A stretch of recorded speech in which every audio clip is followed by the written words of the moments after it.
Du lundi au vendredi, les enfants sont souvent à l'école pour apprendre, mais l'enfant a aussi droit au divertissement, comme les chartes des droits de l'enfant le disent. C'est dans ce sillage que l'association Inumbara a organisé une mini-kermesse ce 4 janvier 2025. Aujourd'hui, c'est une journée d'enfance, donc soit surtout de loisirs.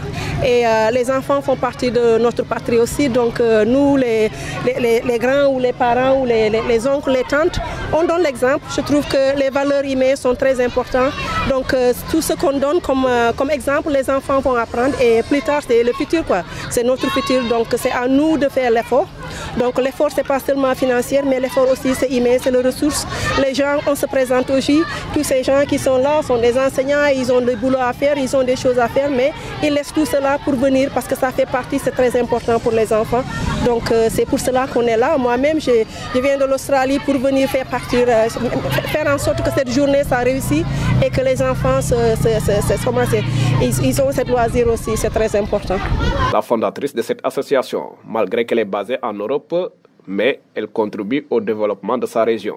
Ainsi, elle lance un message aux autorités afin qu'ils la soutiennent. Je fais un grand appel parce que sûrement notre président va en parler aussi parce que vraiment ce qu'on a vu, les conséquences ou bien le but qu'on a fait pour l'hôpital Collègue Senghor, donc à cause de l'association Inumbara, maintenant les femmes accouchent là-bas et donc elles accouchent en paix avec des matériels d'innovation qui sont vraiment très modernes en tant qu'une petite association. Donc on fait un grand appel aux autorités de nous accompagner. Et aussi les gens qui sont de bonne volonté aussi de nous accompagner.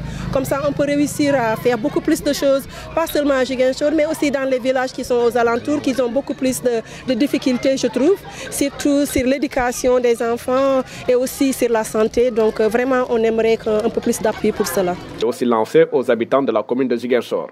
Ainsi, sur ce, le président de l'association Inumbara les invite à venir prendre part au dîner que l'association va organiser.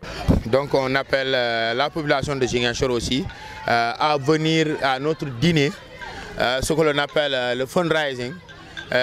L'entrée c'est à 5 000 francs et ceux qui ont aussi plus, s'ils peuvent amener plus que ça aussi, on est preneur parce que cet argent-là va entrer encore dans la société, dans les écoles, dans les hôpitaux. Donc on appelle tout un chacun, s'ils ont le temps, à venir le samedi 11 janvier à partir de 20 h. Le dîner sera organisé à partir de 20 h. Donc jusqu'à... le prix du ticket c'est 5 000 francs. Mais maintenant pour les boss, comme on le dit entre guillemets, s'ils peuvent donner plus que ça, on est preneur. Voilà. Ziguinchor manque d'un espace de loisirs et divertissement pour les enfants, une chose que déplore l'association Inumbara. Ainsi, ils invitent les autorités locales à réagir face à cette situation.